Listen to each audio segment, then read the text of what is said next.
অমর কি চায়। ডেকে অমরকে বললেন, ভাই অমর শুনো,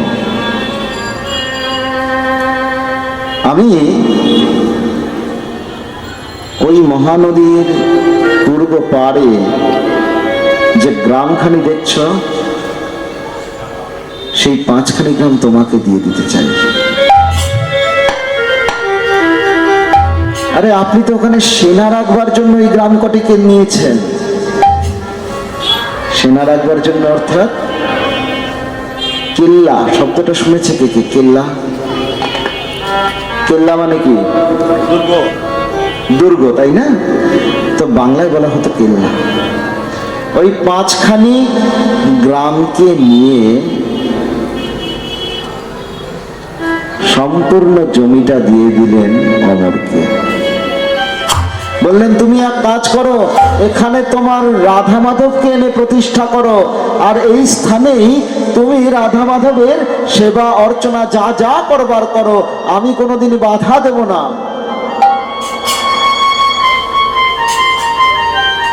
কিন্তু গৌড়ের শাসনেও তোমাকে অংশগ্রহণ করতে হবে। তুমি সেবা অর্চনা করো, কিন্তু শাসন কার্যে যেন কোনোদিন কোন রকম বাধা না হয়।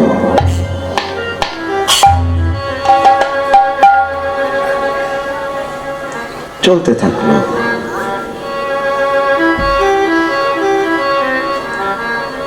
দিন যাপন হতে থাকলো, দিন চলতে থাকলো।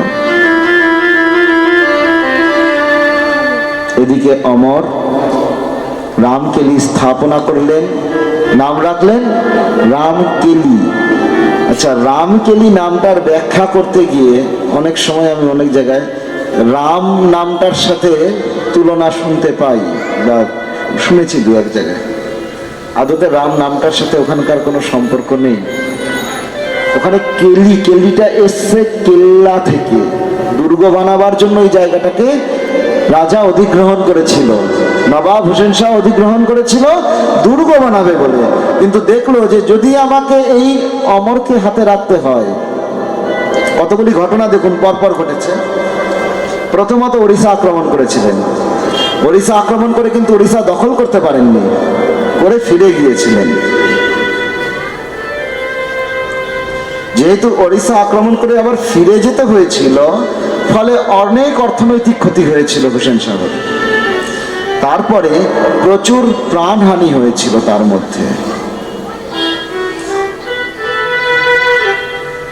সেই প্রাণহানিতে তার নামটাও জড়িয়ে যায়, হোসেন শাহর নামটা। এবার মানুষ কি চায়?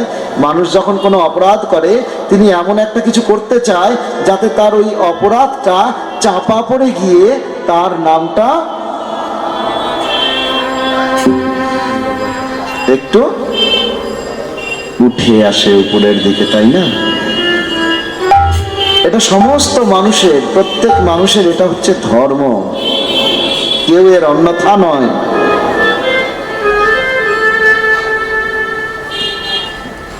হোসেন শাহর তাই হলো। স্থাপিত হলো রামকেলি, ওখানে রাধা মাধবের বিগ্রহখানি স্থাপন করা হলো সর্বপ্রথম, এবং কুমারদেব কর্ণাটের সেবিত শালগ্রাম শিলাখানি এনে স্থাপন করা হলো।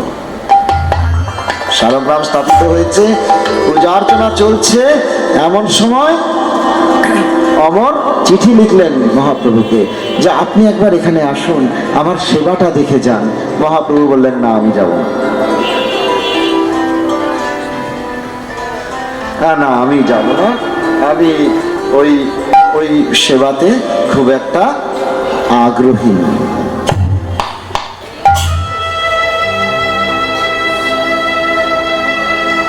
অমরের মনের মধ্যে ওই দ্রবিড়ে খাস সত্তাটা জেগে উঠল। মানে ওর মনের মধ্যে যে আমলার সত্তাটা ছিল সেটা জেগে উঠল। ঠিক আছে মহাপ্রভু, তোমাকে আসতে হবে না, তোমাকে আমি ঠিক আনিয়ে নেবো এখানে। তুমি কার সাথে কথা বলছো জানো? আমি দ্রবিড় খাস, আমি এখানকার দ্বিতীয় ব্যক্তি, নবাব হোসেন শাহর পরেই আমি। তুমি আমাকে বলছো তুমি আগ্রহী নও, ঠিক আছে দেখা যাবে তুমি আগ্রহী না আমি আগ্রহী। দেখে নিচ্ছি, মনে মনে চিন্তা করলেন। এদিকে মহাপ্রভু ঘর ছেড়েছেন, বৃন্দাবনের উদ্দেশ্যে রওনা দিয়েছেন। রওনা দিয়ে ভুল করে এই গঙ্গার ধার দিয়ে যেতে যেতে যেতে যেতে একটা সময় গৌড়ে পৌঁছে গেলেন, মালদাহে পৌঁছে গেলেন। এবার গৌড়ে গৌড় এসেছে, এই সংবাদটা যখন গৌড়বাসী পেল তখন কি তারা ছেড়ে দেয়? গৌড় তো আনন্দে মাতোয়ারা, মানে মালদাহ। কিন্তু একটা বিপদ ঘটলো তার মধ্যে। খবরটা গিয়ে পৌঁছলো অমর কর্ণাডের কানে, মানে ওই বড় ভাইয়ের কানে।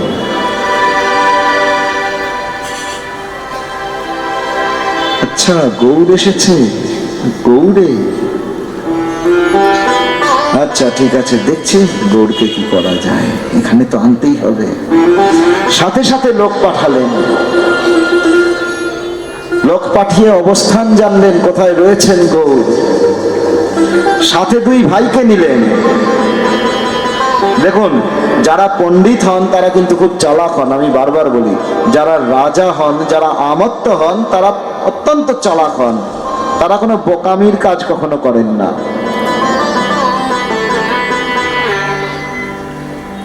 কি করলেন? দুই ভাইকে সাথে নিলেন। সেপাই দিয়ে আনতে পারতেন, তিনি যদি বলতেন যে সেপাই পাঠিয়ে নিয়ে আসবো, তাতে তার কিছু করবার ছিল না, গৌড়কে হয়তো যেতেই হতো। কিন্তু অত্যন্ত চালাক, কি করলেন? দুই ভাইকে সাথে নিলেন, চল গৌড়কে নিয়ে এলেন। গৌড় এসে তারা রাধা মাধবকে দর্শন করছেন, অপরূপ শোভাখানিকে। গৌর ওই রাধা মাধব মূরতিখানি দর্শন করতে করতে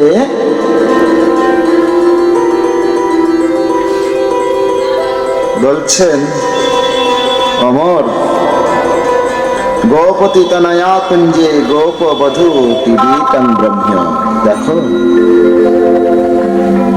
গোপতি তনয়া কুঞ্জে গোপ বধূ টিবিতং ব্রহ্ম।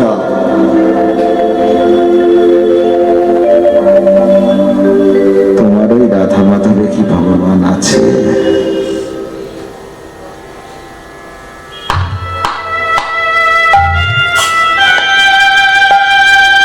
কাকে বলছে? অমরকে, দ্রাবিড়ে খাসকে বলছে, অমর তোমার বিগ্রহখানি অত্যন্ত সুন্দর, তার মধ্যে কি ভগবান আছে?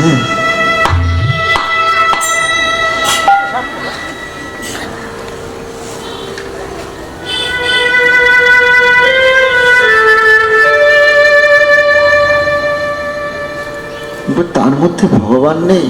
একদম আশ্চর্য হলেন না, কারণ তার সাথে নিয়মিত কথাবার্তা হয়, কথাবার্তা হয়। কার সাথে?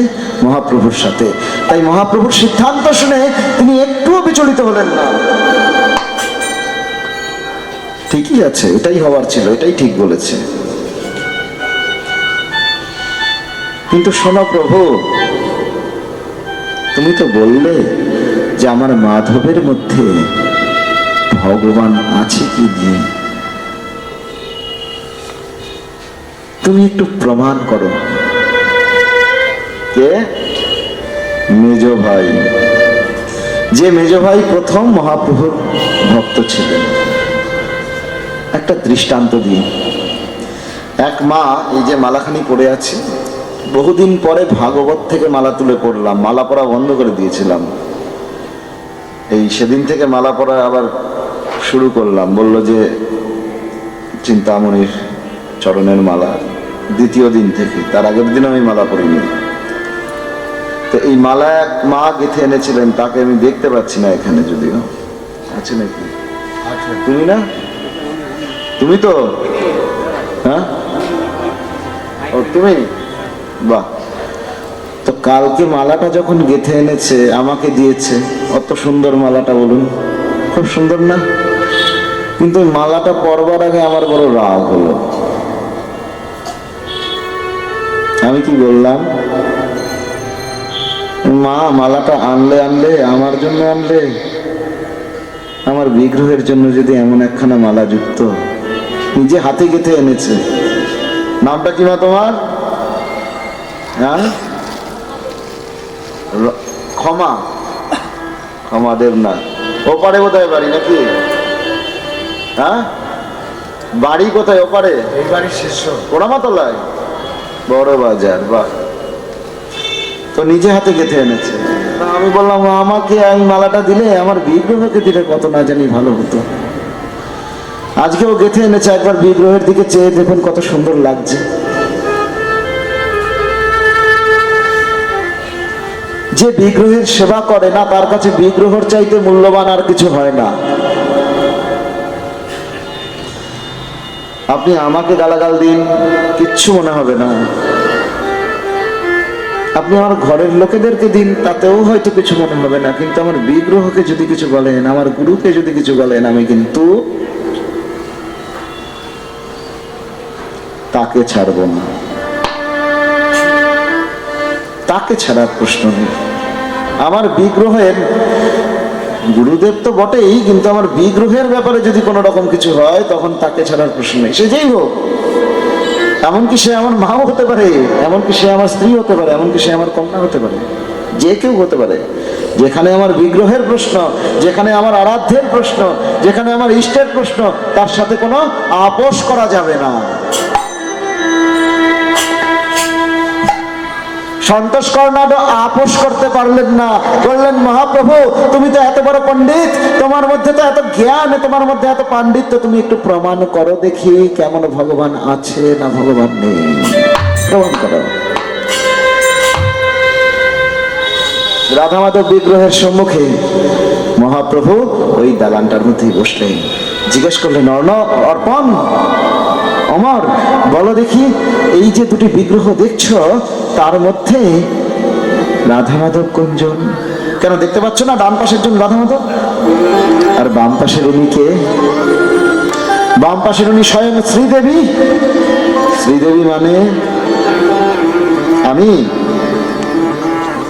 না, না। শ্রীদেবী মানে কি?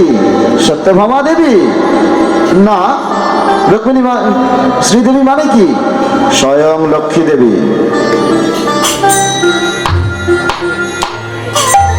তা ভগবানের পাশে লক্ষ্মী দেবী থাকবেন, এটাই তো হওয়া উচিত। ভগবানের নিত্য পদ সেবা করছেন যিনি,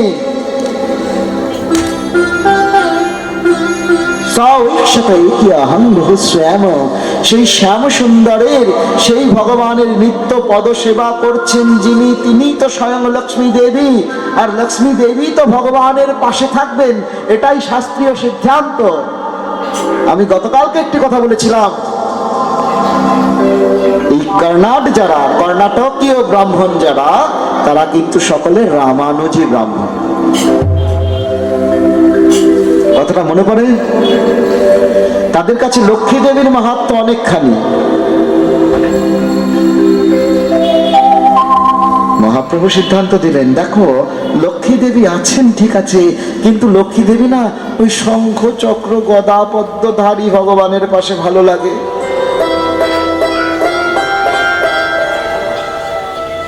আমার অপূর্ব সুন্দর মাধবের পাশে ওই লক্ষ্মী দেবীটা ঠিক মানায়।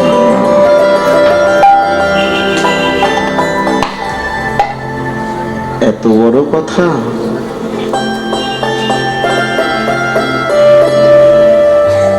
মাধবের পাশে লক্ষ্মী দেবী মানায় না? বলছে না গো,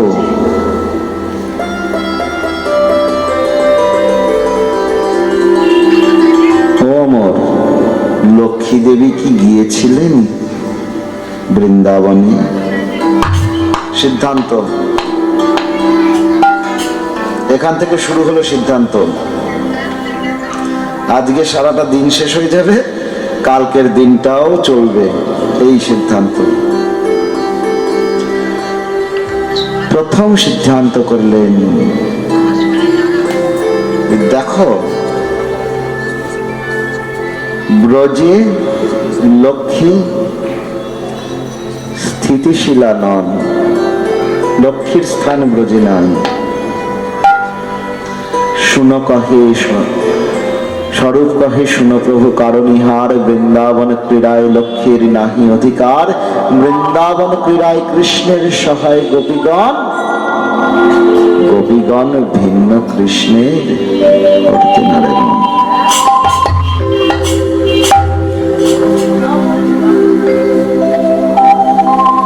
আচ্ছা, এই তো ঠিক, এইটুকুনি ঠিক বুঝলাম। তারপর বলে ব্রজের রস কোনটি?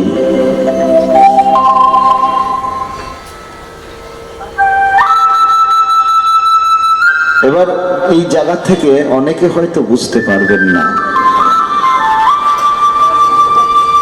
অনেকের একটু বুঝতে অসুবিধা হবে, কিন্তু মাথায় ধরে নিন, কখনো না কখনো এই সিদ্ধান্তগুলির অর্থ আপনারা পাবেন। ব্রজের রস কোনটি?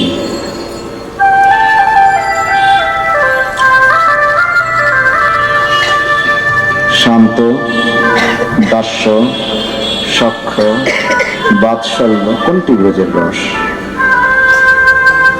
মধুর কোনটি? আপনি ব্রজ রস বলে কোনটিকে অভিহিত করবেন বলতে পারেন?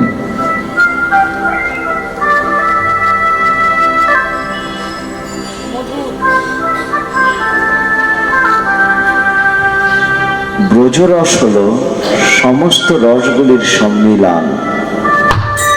সিদ্ধান্ত, ব্রজরসে ভগবান কোনো একটি মাত্র রসের মধ্যে আবদ্ধ নন ভক্তের নিকট।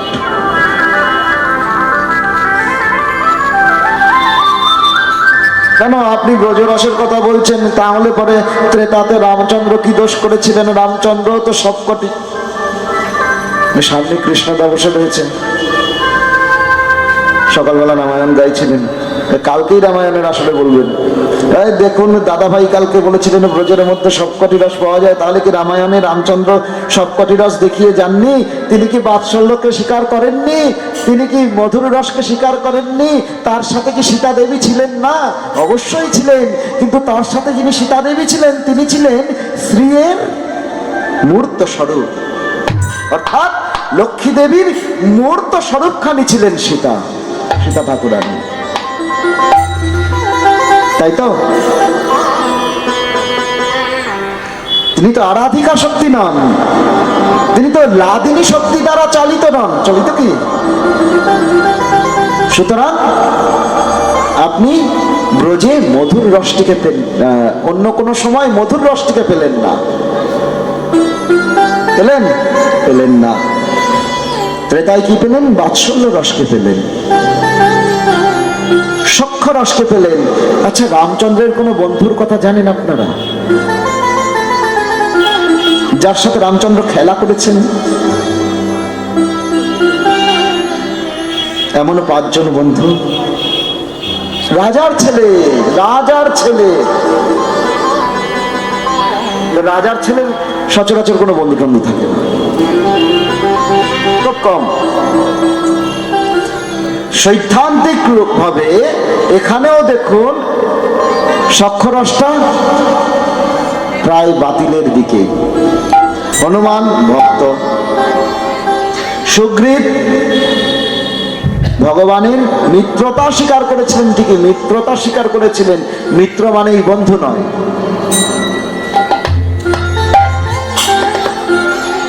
ধরে নিন ভারত আর আমেরিকা মিত্র দেশ, দুটি দেশের প্রধানমন্ত্রী যারা, তারা মিত্র, কিন্তু তারা যে বন্ধু এটা কিন্তু নয়। সুতরাং মিত্র আর বন্ধু দুটি জিনিস একদম আলাদা। সুতরাং আপনি সখ্যরসের মধ্যে এই বিষয়টিকে ফেলতে পারবেন না। ত্রেতাতেও দেখুন দুখানি রস বাদ চলে গেল, আরো আরো আরো আরো আছে। আমি মূলত দুটি রসকে বাদই দিয়ে দিতে পারলাম ত্রেতায়। একমাত্র শ্রীধাম বৃন্দাবনের মাটিতে ভগবান রসঘন মূর্ত স্বরূপ হয়ে এসে তিনি স্বয়ং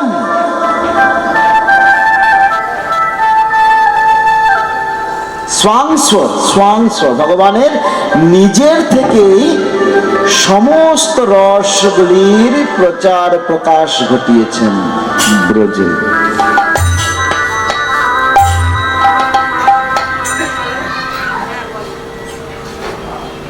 এটাই তো ব্রজের প্রাপ্তি। মহাপ্রভু সিদ্ধান্ত শোনালেন, দেখো অমর, তুমি যে কথাগুলি বললে, সন্তোষ যে কথাগুলি বললো তোমার ভাই, একদম ঠিক। লক্ষ্মী দেবী থাকবেন, কিন্তু লক্ষ্মী দেবী তো ব্রজে থাকেন না।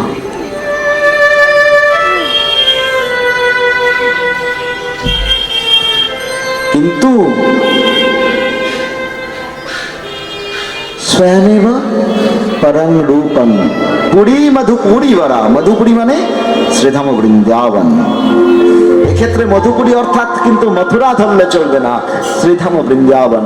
আপনারা বড়জোর এটিকে ব্রজখণ্ড বলে ধরতে পারেন, ঠিক আছে? অর্থাৎ ভগবানের পূর্ণতার প্রকাশ, পূর্ণ স্বরূপের প্রকাশ ওই ব্রজ অংশটুকুনির ভিতরে, তার বাহিরে গেলে ভগবান পূর্ণ নহেন।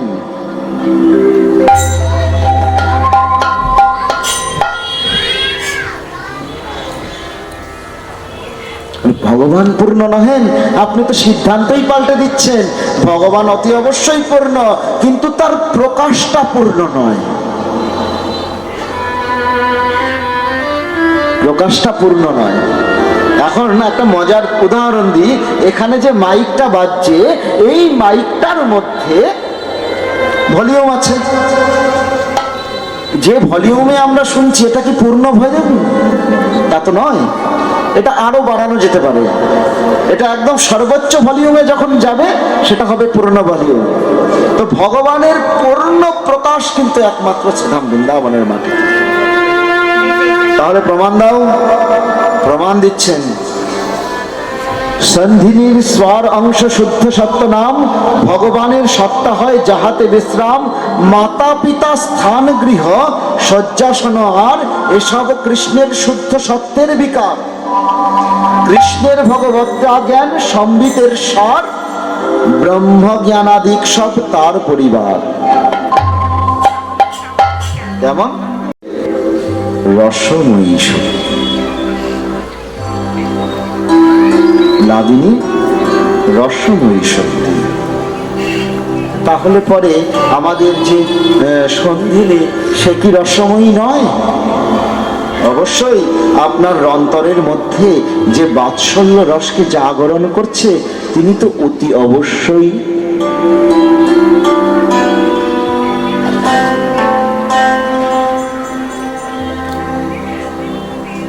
কিন্তু এখানে কিন্তু আছে।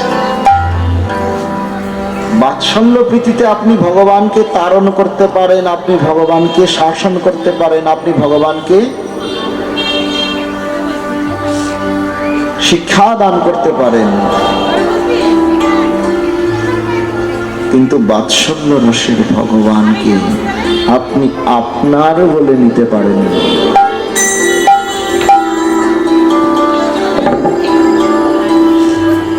আবার ওই সেই সিদ্ধান্ত চলে আসে।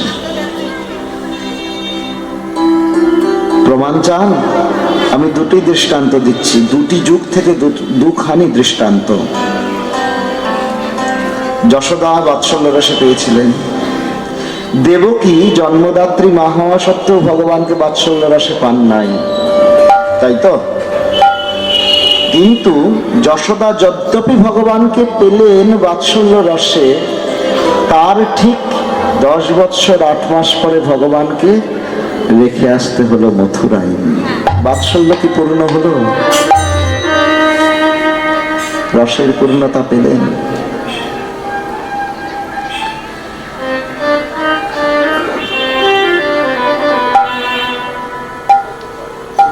ভগবানের 24 বৎসর বয়সটা কি তার মা দেখতে পেয়েছেন?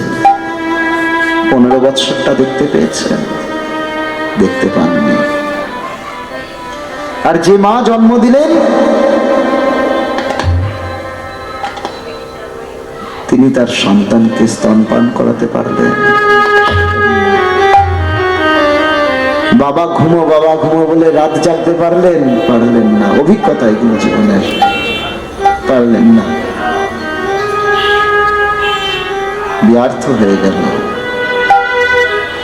দুজনেই ভগবানকে পেয়েছেন। চিন্তা করে দেখুন। আবার চলে যান ত্রেতায়। ভগবানকে পেয়েছিলেন, কি করলেন? নিজে একজন জন্মদাত্রী রূপে পেলেন, আরেকজন পালনকারী মা হিসেবে, বিমাতা মানে পালনকারী মা হিসেবে পেলেন। কিন্তু কি করলেন? পাওয়া সত্ত্বেও যেচে একটা কিছুদিন যাওয়ার পর যেচে বনে পাঠিয়ে দিলেন ছেলেকে, নিজের সন্তানকে। বাৎসল্য রস কি পূর্ণতা লাভ করল মা?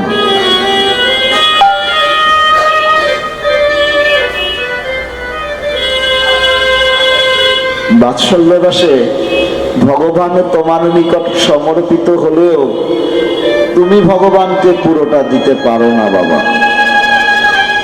আমি যার জন্য সবাইকে বলি, মায়েরা সব করবেন, সব। একবারের জন্য যশোদা সাজতে যাবেন না, ওইটা বন্ধ করুন। যশোদার ব্যথাটাকে উপলব্ধি করতে পারছেন না কিন্তু আপনারা। আর আমি ভগবানকে বারবার করে ডাকি যে ভগবান, যারা এরকম যশোদা সাজতে চায়, হাতে একটা গোপাল নিয়ে ঘুরে বেড়ায়, কৃপা করে তুমি তাদেরকে যশোদার মতন সুখ দিও, একদম যশোদার মতন সুখটা দিও,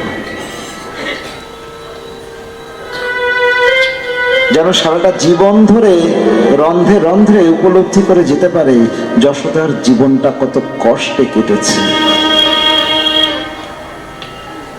কতটা কষ্টে কেটেছে, কতটা ব্যথায় তার মাতৃত্ব গেছে, সেটা যেন প্রত্যেকে অনুভব করতে পারে। ভগবান এইটুকুনি কৃপা করো, তাদেরকে যশোদার মতন সুখটা দিয়ে দিও ভালো করে।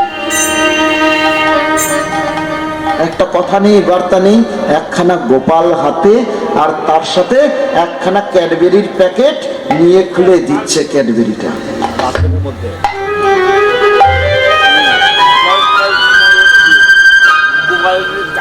জন্মাষ্টমীর দিনকে একখানা কেক নিয়ে গিয়ে গোপালের সামনে দিয়ে সেটাকে কাটছে।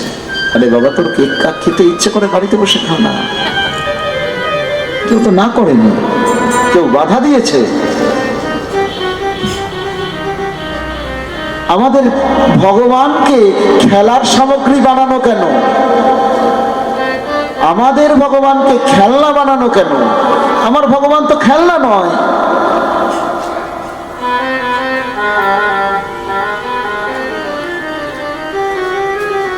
যারা কথায় কথায় বলে না যে এখন আমাদের ধর্মের বড় সংকট, আমাদের ধর্মের সংকট আমরা তৈরি করেছি। পৃথিবীর কোন ধর্মে তার ভগবান, তার আরাধ্য দেবতা, তার ইষ্ট খেলনা না। একমাত্র আমার ধর্মে, আমাদের মধ্যে আমার ইষ্ট, আমার ভগবত্তা, তিনি হলেন খেলনা। আর আমরা খেলতে ভালোবাসি। যেই লোকটা গোটা সংসারকে নিয়ে খেলছে, আমরা তাকে নিয়ে খেলা করি। আমাদের মতন পণ্ডিত বুঝতে পারছেন এই সংসারে কতজন আছে?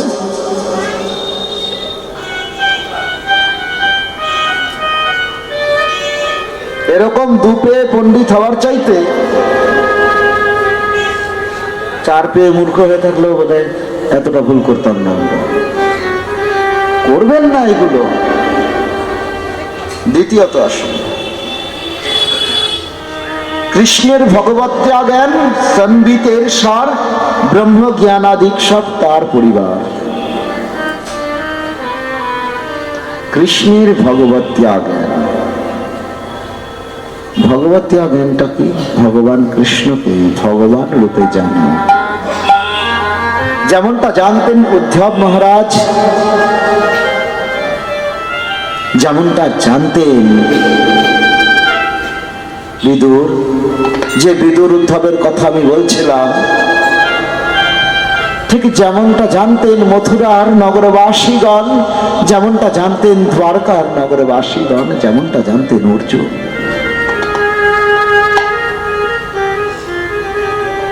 কিন্তু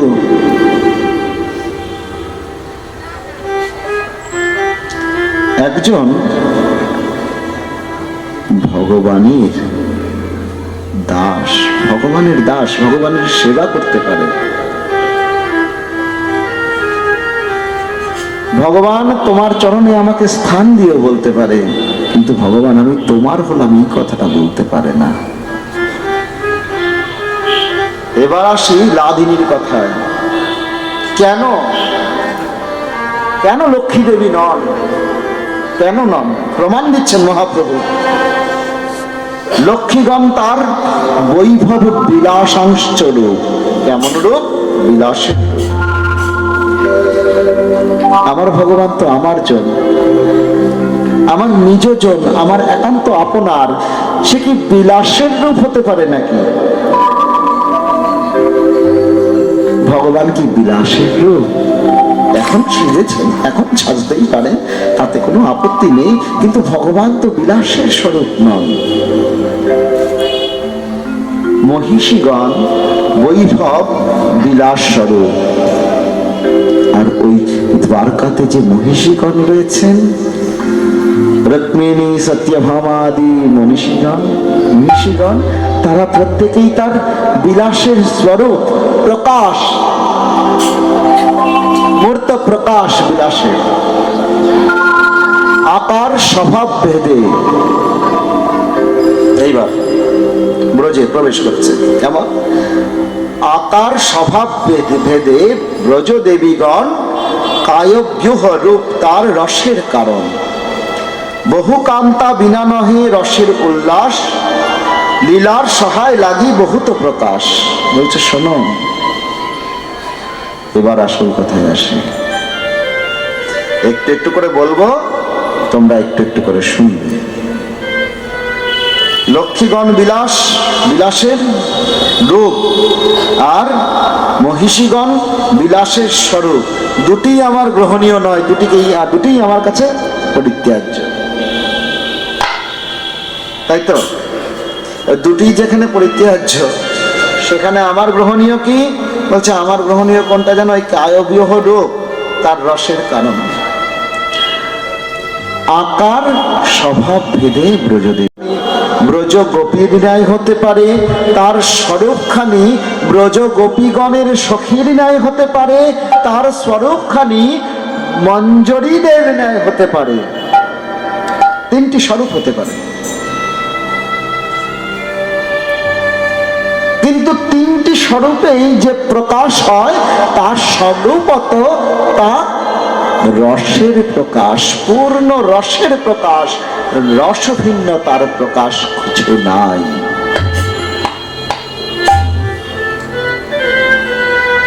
বহু কান্তা বিনা নহে রসের উল্লাস, লীলার সহায় লাগি বহুত প্রকাশ। দেখো একটা কথা বলি, মাঠে খেলতে গেছে, ক্রিকেট খেলবেন, ফুটবল খেলবেন। এবার এই দিকের গোল পোস্টে এক বন্ধু, এই দিকের গোল পোস্টে আপনি, দুজনে মিলে যখন ফুটবল খেলবেন, ফুটবল খেলে মজা হবে? হবে না, তাই তো? ক্রিকেট খেলছেন, একজন বল করছে, একজন ব্যাট করছেন, মজা হবে না। কতগুলো ফিল্ডার চাই, একটা উইকেট পড়ে গেলে আরেকজন দরকার। ফুটবল খেলতে গেলে 22 জন যদি হয়, 11-11 করে, তাহলে পরে খেলে মজা, তাই না? একজন বল আটকাবে, আরেকজন পায়ের থেকে বল তুলে নিয়ে গোল করতে যাবে, গোলকিপার সেই বলটাকে ফেরত পাঠিয়ে দেবে, তবেই তো খেলা দেখে মজা হবে, তাই না? না দুদিকে দুজন দাঁড়িয়ে গোল পোস্টে গোল দিতে থাকবে, খেলা দেখে মজা? খেলা দেখে কোনো মজা নেই।